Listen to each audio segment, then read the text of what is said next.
Assalomu alaykum qadrli futbol ishqibozlari.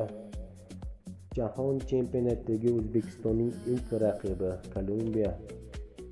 O'zbekiston haqida qanday fikrda ekanligi haqida qiziqib, bir necha manbalardan qisqacha videolar tayyorladik.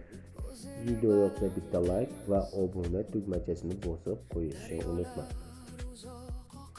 Kolumbiya muxlislaridan biri Abduqodir Husanov qo'polligi ularga qo'l keladi desa, yana biri Shomurodovning tezligi ularga qimmatga tushishi haqida aytmoqda.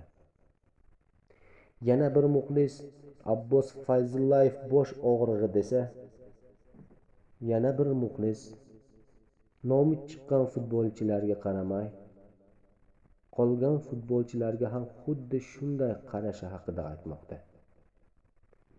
Siz nima deb o'ylaysiz? Fikrlaringizni izohlarda qoldiring.